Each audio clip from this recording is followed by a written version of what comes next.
Le soir de Noël, je recousais la poitrine d'un homme aux urgences de l'hôpital Bichat quand mon téléphone a affiché un message de ma fille de 16 ans. « Il n'y a pas de place pour moi à table !» Pendant que je sauvais la vie d'un inconnu, mes parents et ma sœur l'avaient renvoyé de notre dîner familial. 60 kilomètres seul à travers une tempête de neige. Je m'appelle Léo Valère. Voici comment j'ai appris que le silence peut faire plus mal que n'importe quelle trahison. Jusqu'au jour où je l'ai enfin brisé. Quand je suis rentré après minuit dans notre appartement du 20e, Chloé était recroquevillée sur le canapé, encore en manteau. Ses bottes près de la porte, son sac fermé. Elle était censée passer la nuit à Chenonceau chez mes parents, comme chaque Noël. « Qu'est-ce qui s'est passé ?» ai-je murmuré. « Ils ont dit qu'il n'y avait pas de place, » murmura-t-elle. « Grand-mère a dit qu'elle ne m'attendait pas, qu'ils avaient déjà trop de monde. Elle ne pouvait pas ajouter une chaise. »« Tu es arrivé en retard ?»« Non, j'étais en avance. J'avais apporté des cookies. » Elle a ri amèrement. Il y avait 28 personnes. La fille de tante Sienna était à ma place. Grand-mère a dit « C'est trop bondé cette année. » Sur le comptoir, une tranche de pain froid et une demi-orange sur une serviette. Son dîner de Noël. Quelque chose s'est brisé en moi. Ils ne t'ont pas proposé de te ramener ? Elle a secoué la tête. Je ne voulais pas les déranger. Je me suis assis à côté d'elle. Elle s'est blottie contre moi. Je sais qu'ils ne t'aiment pas, chuchota-t-elle. Mais je pensais que c'était juste entre toi et eux, pas moi. Plus tard, quand elle s'est endormie, j'ai fixé son sac préparé avec soin. La boîte de cookies fait maison, scellée d'un ruban rouge. Le frigo vide, juste du lait, de la moutarde, une bouteille d'eau. Nous n'avions pas prévu de plan B. Nous leur faisions confiance. Ce n'était pas le pain ou le silence qui m'a brisé. C'était l'image d'eux regardant ma fille dans les yeux et décidant qu'elle n'avait pas sa place. Je suis allé à mon bureau, j'ai sorti le dossier des relevés hypothécaires et des actes. La maison à Chenonceau, celle que j'avais achetée il y a 7 ans, où mes parents vivaient sans loyer. La maison à mon nom.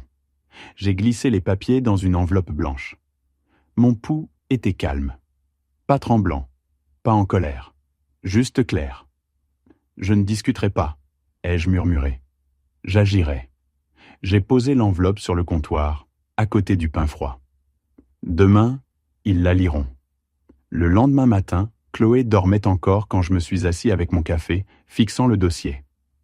Ce n'était pas la première fois que je l'ouvrais, mais la première fois que je regardais vraiment ce qu'il représentait.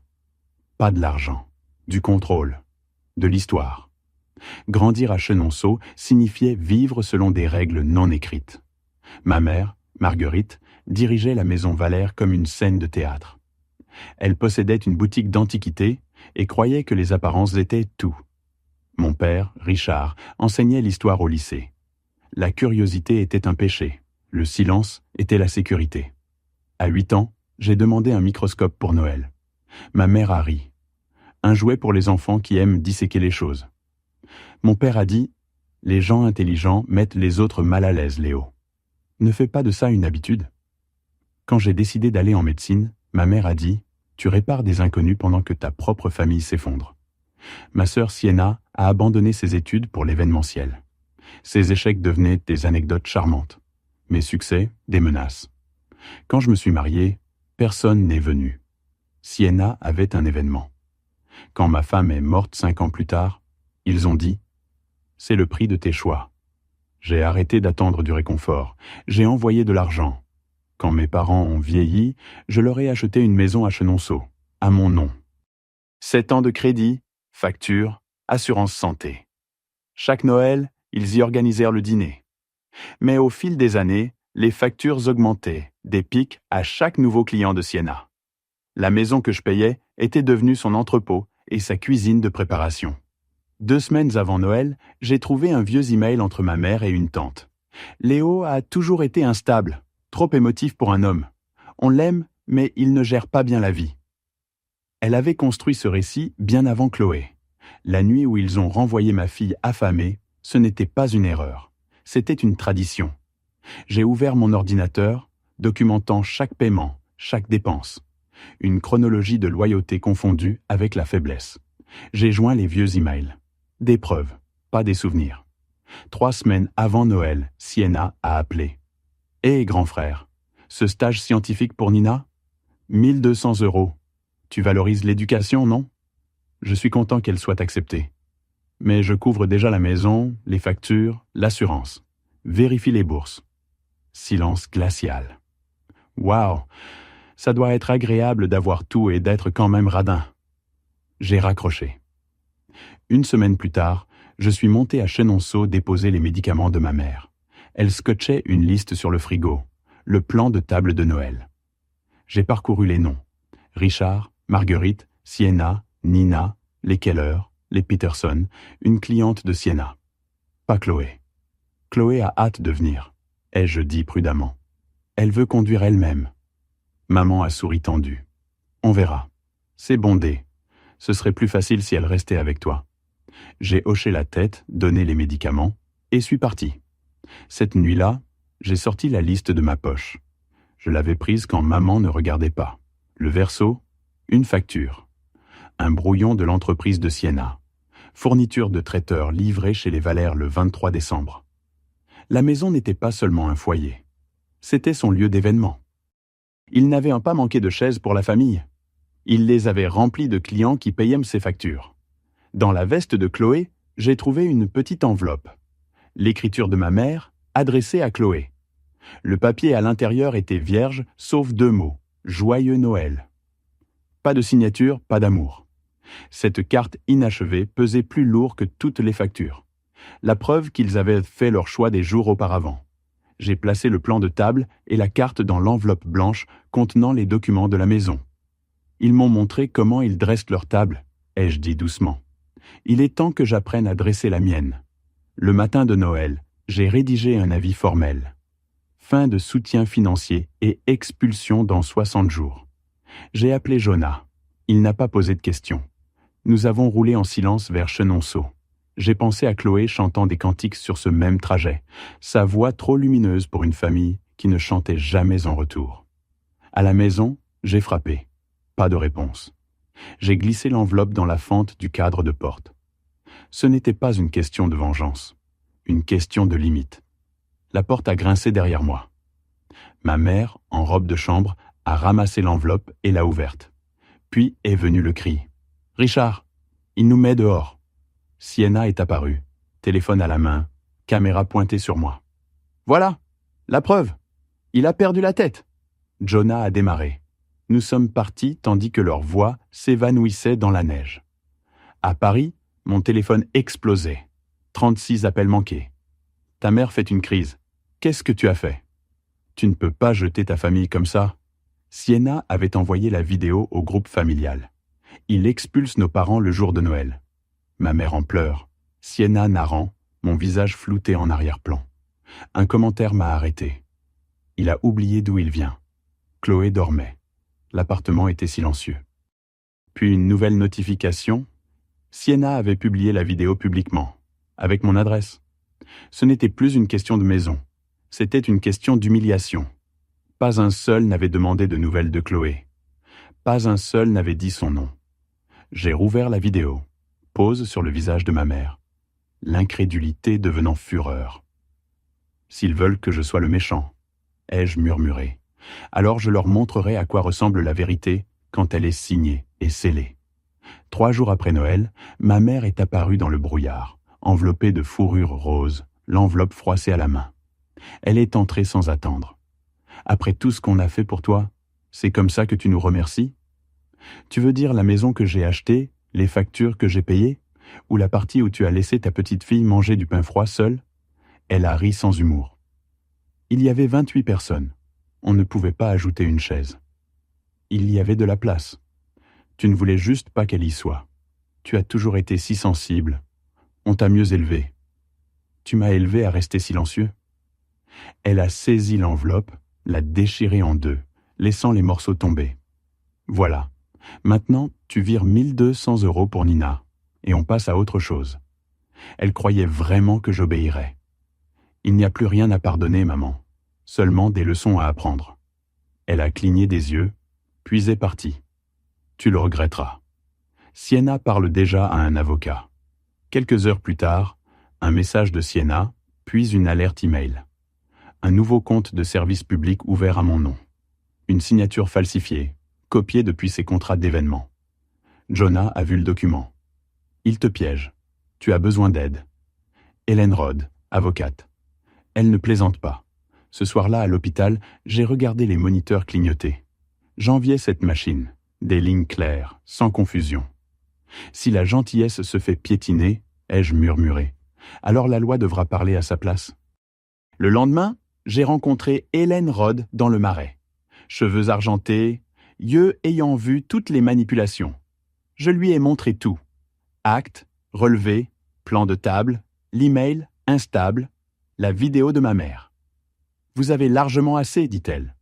Nous procéderons à l'expulsion et envisagerons la diffamation. Vous les avez soutenus pendant des années. Il est temps d'arrêter de saigner. J'ai signé. Elle a hoché la tête. Ils seront assignés dans la semaine. Le soir, mon téléphone débordait. Sienna avait weaponisé l'histoire. Ma photo signant des documents. Il l'a fait le jour où un patient est mort sous ses soins. Chloé a fermé son téléphone. Ils n'ont pas besoin de preuves, juste quelqu'un à blâmer. Hélène a appelé le lendemain. Sienna a déposé une requête. Leur argument ? Vous êtes mentalement instable. Ils citent votre traitement pour insomnie après le décès de votre femme. Mon deuil est maintenant une arme légale. Seulement si vous le permettez. Avez-vous des preuves de leur dépendance financière ? J'ai tout. 7 ans. Jonah est passé avec une clé USB. Cet appel où Sienna mendiait de l'argent. Tu pourrais trouver ça utile ? La voix de Sienna. Tu es le seul avec de l'argent, Léo ? Le portefeuille de la famille. Sois utile pour une fois. La preuve de la cupidité et du mépris. Hélène a appelé en quelques minutes. C'est ça. Ça coupera à travers chaque mensonge. On l'apporte au tribunal. Cette nuit-là, j'ai conduit sans but dans les rues silencieuses, les flocons de neige brouillant les bords des lampadaires. À la radio, Douce Nuit jouait faiblement, une mélodie trop calme pour la tempête qui avait pris racine en moi. Je me suis garé sur un pont, surplombant la Seine gelée, moteur en marche, et j'ai fixé l'eau sombre en contrebas. Mon reflet dans la vitre ressemblait à quelqu'un d'autre, quelqu'un qui avait passé toute sa vie à s'excuser d'avoir raison. Pendant des années, j'avais confondu endurance et paix. Maintenant, je connaissais la différence. Le silence garde la nuit calme, me suis-je dit. Mais le silence trop long devient son propre péché. Quand je suis rentré, Chloé dormait sur le canapé, une couverture remontée jusqu'au menton. J'ai éteint la lumière, me suis assis à côté d'elle un moment et ai laissé la maison se calmer autour de nous. La tempête dehors s'apaisait, mais la guerre à l'intérieur de notre famille ne faisait que commencer. Le palais de justice du Val-de-Loire était plus petit que je ne l'avais imaginé. Des portes vitrées pâles striées de givre, un bourdonnement silencieux de radiateurs luttant contre la neige. L'audience a commencé à 9 heures précises. Je me suis assis à la table des plaignants, à côté d'Hélène, mon avocate, tandis que ma mère, mon père et Sienna prenaient leur place de l'autre côté de l'allée. Le jeune avocat de Sienna avait l'air nerveux, serrant une tablette et évitant tout contact visuel. Le juge est entré, cheveux gris et calme, et l'huissier a appelé à l'ordre. Il s'agit de l'affaire Valère contre Valère, a lu le greffier. Expulsion et contre-plainte concernant une mauvaise gestion financière. L'avocat de Sienna s'est levé en premier, la voix tremblant légèrement. « Votre honneur, mes clients souhaitent déclarer que M. Valère a démontré un comportement erratique, une instabilité émotionnelle et un abus de contrôle financier. Cette action ne concerne pas l'argent. Il s'agit de protéger des parents vieillissants d'un fils qui a perdu son chemin. » Ma mère a hoché la tête vigoureusement, les yeux luisants d'un chagrin bien répété.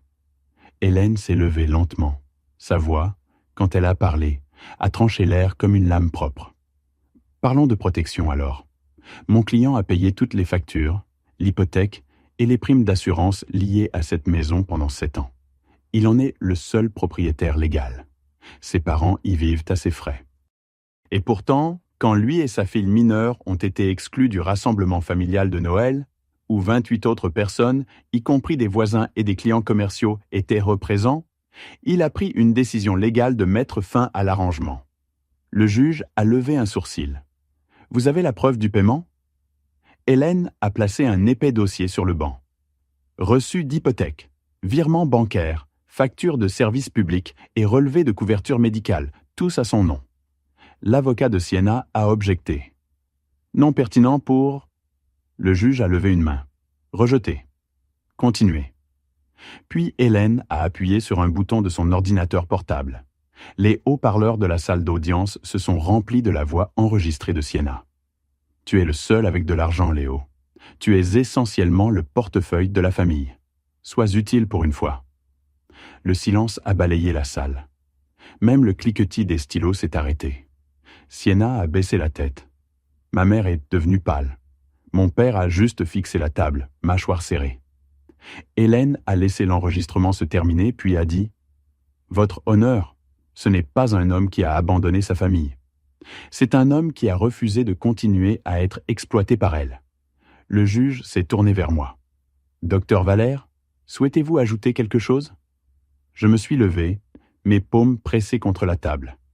Ils ont dit qu'il n'y avait pas de place pour ma fille au dîner de Noël. Pas de place à la table de son propre sang. Il y avait 28 chaises ce soir-là, et d'une manière ou d'une autre, aucune pour elle. J'ai fait mon choix parce que je ne la laisserai plus jamais s'asseoir dehors, à la fenêtre de sa propre famille. Ma mère s'est soudainement levée, la voix brisée. C'était un malentendu. Elle aurait pu rester si elle avait demandé. Le marteau du juge est tombé une fois, sec. « Madame Valère, vous allez vous rasseoir. » Hélène a tendu au juge un dernier papier. Le plan de table avec l'écriture de ma mère. Chaque invité listé, sauf Chloé. Au dos, la facture pour l'événement de Sienna datée de la veille de Noël. Le juge l'a examinée calmement, puis a regardé par-dessus ses lunettes. Le tribunal juge l'ordre d'expulsion valide. Le titre de propriété est au nom de Monsieur Léo Valère. L'opposition ne fournit aucun fondement juridique. Un murmure a rempli la salle. La main de ma mère a saisi le bord de la table. Sienna a évité mon regard. Quand la session s'est terminée, j'ai rassemblé mes papiers. Alors que nous sortions dans le couloir, ma mère est passée à côté chuchotant « Tu le regretteras ». Peut-être, ai-je dit. Mais aujourd'hui, la vérité a eu sa place à la table. Dehors, la neige dérivait sur les marches du palais de justice. Chloé attendait près de la porte, manteau zippé, les yeux cherchant les miens. « C'est fini ?» demanda-t-elle. « Pour l'instant. » J'ai posé ma main sur son épaule. « Rentrons à la maison. » Mais le calme n'a pas duré longtemps. Le soir venu, mon téléphone vibrait sans fin. Les camarades de classe de Chloé avaient trouvé les images du tribunal. Quelqu'un avait divulgué le clip de ma mère criant. Ils se moquèrent de sa voix, puis se moquèrent de Chloé pour partager mon nom. Puis est venu un email de mon père. « Tu as fait ce qu'il fallait, mais ne reviens pas. Ta mère ne te pardonnera pas. » Une demande de message a suivi d'un journaliste local. « Nous aimerions vous interviewer sur l'affaire. L'histoire prend de l'ampleur. » Je me suis tourné vers Chloé, qui lisait les mêmes nouvelles sur son téléphone. Elle a levé les yeux, calme mais stable. « S'il mente, dit-elle, alors laisse le monde entendre la vérité. » J'ai hoché la tête. La neige tapotait doucement contre la fenêtre. « On le fera, lui ai-je dit. On a déjà commencé. » Quand nous sommes sortis ce soir-là, le ciel était blanc comme du papier. Chloé l'a regardé et a chuchoté « Alors maintenant quoi, papa ?» J'ai souri faiblement. « Maintenant, ai-je dit, on vit selon ce qu'on a défendu. 2 ans se sont écoulés avant que la maison ne ressemble enfin à la paix. L'air d'été parisien chatoyait de chaleur et les cerisiers de notre jardin se penchaient sous des grappes de fleurs roses. Chloé avait maintenant 18 ans, faisant ses bagages pour l'université à Lyon. Elle avait choisi la psychologie, pour comprendre pourquoi les gens blessent ceux qu'ils aiment. Avait-elle dit avec un sourire en coin. Je travaillais toujours de nuit aux urgences. Parfois, j'enseignais aux résidents pendant mes jours de congé. La vie s'était calmée en quelque chose de stable. La maison de Chenonceau avait été vendue depuis longtemps. Le jeune couple qui l'avait achetée m'avait envoyé une carte postale le printemps dernier. Nous avons planté des cerisiers le long de l'ancienne clôture. Merci de nous avoir donné un départ. Je l'avais épinglé sur le frigo, juste à côté de la lettre d'acceptation de Chloé. Mes parents louaient maintenant une petite maison près d'Orléans, vivant principalement de leurs économies de retraite. Nous ne nous étions pas parlé depuis près d'1 an. Puis, un après-midi, une lettre est arrivée dans ma boîte aux lettres. L'écriture était reconnaissable, celle de mon père, tremblante mais délibérée. « Léo », commençait-elle. « Nous avons tous perdu quelque chose dans ce combat, mais au moins Chloé a gagné. Ça doit compter pour quelque chose. » Il n'y avait pas d'excuse, juste une admission enveloppée dans une résignation tranquille. À l'intérieur de la même enveloppe, une coupure de journal pliée. Ma mère l'avait ajoutée. Pas de signature, juste son parfum flottant légèrement sur le papier. Le titre disait « Pas de place pour la cruauté à ma table ». Une vieille interview que j'avais donnée des mois après le procès. Elle ne m'avait pas écrit, mais elle avait gardé l'article. C'était sa façon de parler sans se rendre. Ce soir-là, le ciel rougissait d'or. Chloé mettait la table sur la terrasse. 2 assiettes, 2 verres de limonade. Je suis sorti et elle a dit « J'ai ajouté une 3e chaise au cas où quelqu'un voudrait se joindre à nous un jour. » Sa voix était légère, mais le sens était profond. J'ai regardé la chaise vide, puis elle. « Tant qu'ils savent ce que ça signifie de la mériter, ai-je dit. Elle a souri. Alors elle sera toujours là, en attente. Mon téléphone a sonné à ce moment-là. Le nom de Sienna a clignoté sur l'écran. J'ai hésité, puis j'ai répondu. Son visage est apparu, plus vieux d'une certaine façon, les yeux cernés d'épuisement. « Je voulais dire que je suis désolée, » dit-elle doucement. Je pensais que rester aux côtés de maman était la seule façon d'être aimée. J'avais tort. Je ne savais pas quoi dire, alors je ne l'ai pas fait. Elle a fait un petit signe de tête et a mis fin à l'appel avant que le silence ne devienne gênant. Quand je me suis retourné, Chloé regardait l'horizon, la lumière du soleil attrapant ses cheveux. Les fleurs de cerisier se balançaient dans la brise chaude. Mon téléphone a sonné à nouveau. Hélène. « Félicitations, dit-elle. Le transfert final est terminé. Vous êtes libre et clair, légalement et financièrement. C'est fait. »« Merci, ai-je dit, et je le pensais. Après l'appel, j'ai rejoint Chloé à la table. Elle a regardé la 3e chaise à nouveau et a dit doucement « Maintenant la table est enfin complète. N'est-ce pas, papa ?» J'ai regardé à travers le jardin, les pétales dérivant comme de la neige dans la lumière ambrée. « Elle est complète, ai-je dit, et elle le sera toujours pour ceux qui ont mérité leur place. » Elle a levé son verre, et j'ai levé le mien. Pendant un long moment, aucun de nous n'a parlé. L'air du soir portait le parfum léger des fleurs de cerisier et des rires lointains d'un autre jardin. Il y a 2 ans, il n'y avait pas eu de place. Maintenant, chaque chaise était un choix. J'ai pensé à cette nuit aux urgences, au pain froid et à la demi-orange, à la fille qui était rentrée honteuse mais toujours gentille. Tout ce qui avait suivi avait été pour lui rendre ce qu'il lui avait enlevé. Un siège à la table, une place qui était la sienne. Si quelqu'un me demandait maintenant si je regrettais ce que j'avais fait, je lui dirais ceci. Je regrette seulement les années où je suis resté silencieux. Parce que parfois, la chose la plus aimante que vous puissiez faire pour la famille, c'est tracer la ligne où la gentillesse se termine et où la dignité commence.